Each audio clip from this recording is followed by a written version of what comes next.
Okay, in 12-15, we are looking at closing entries at year end for a corporation. We have Spicier Inc., who showed the following alphabetized list of adjusted account balances at December 31st. And assuming normal balances, okay, so assuming their natural debit or credit balance, we need to prepare the closing entries at December 31st for the company's year end and calculate the post-closing balance in retained earnings at December 31st. Okay, so all of our journal entries are going to be December 31st. And remember, when you are doing closing entries, okay, first step is to close out our expense and revenue accounts to income summary. We're then going to close out income summary to our retained earnings. We're going to look for any disbursements from the company. If it was a partnership or sole proprietorship, we would be looking at any withdrawals. Okay, for corporations, we're looking for any dividends. And then we can calculate our ending balance and retained earnings. So the list that's given to us isn't giving only revenues and expenses or accounts that need to be closed.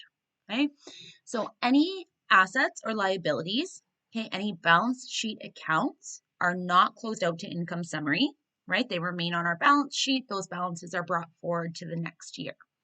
So accounts payable, accounts receivable, our accumulated depreciation, okay, our contra accounts, all go on the balance sheet, so we don't do anything with them. Same thing with cash. When it comes to cash dividends, we need to deal with those, okay? Common shares we'll come back to. Equipment, right, asset account, so it remains untouched. We will need to deal with our income tax expense, our operating expenses, our revenue, okay, and our other equity accounts. So I want to start by closing out my revenue accounts to income summary. Revenue accounts have a natural credit balance, which means to bring their balance to zero, I am going to need to debit my revenue account and credit income summary. So revenues had a balance of $269,500. I'm going to close that amount to income summary, write my explanation,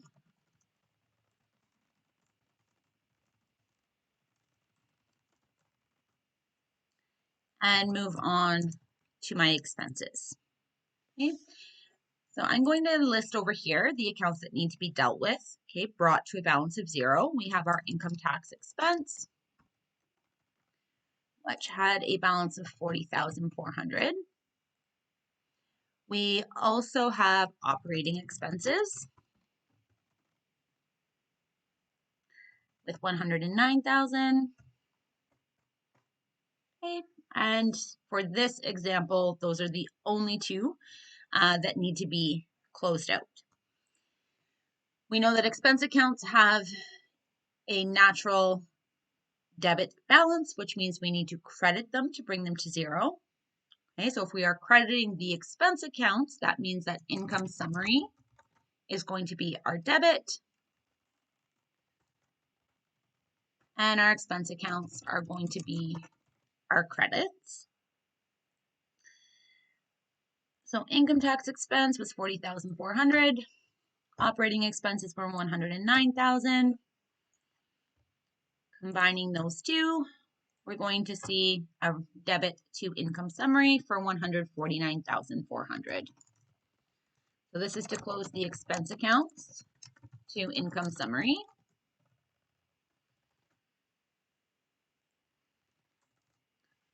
And then we're going to take income summary and close that out to our retained earnings.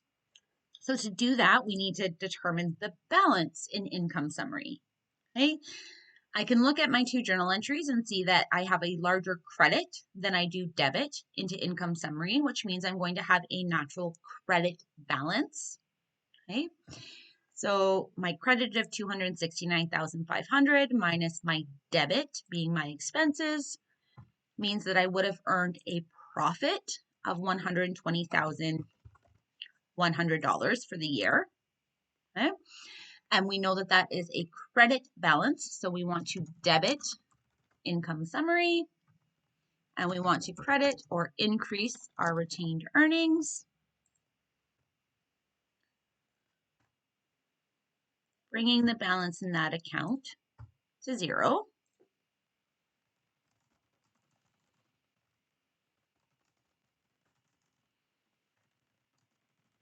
And that's to close the income summary to retained earnings.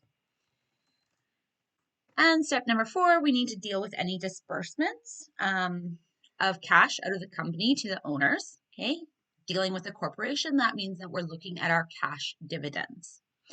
Cash dividends are going to decrease the balance in our retained earnings. Okay, retained earnings has a natural credit balance, which means to reduce it, we need to debit retained earnings, and we need to credit cash dividends. So our dividend amount for the year was $19,400, and that amount is coming just from the list that was provided to us. Okay, and that's going to close the cash dividends account to our retained earnings. So now we want to look at our post-closing balance in retained earnings. Okay. So our retained earnings at December 31st of 2019. Okay, so our ending balance for 2019, which would be our beginning balance for 2020, was $27,250, right, given to us in our list of accounts. We want to add our profit for the year. I'm going to move this over. We don't run out of room. We know our profit for the year was $120,100.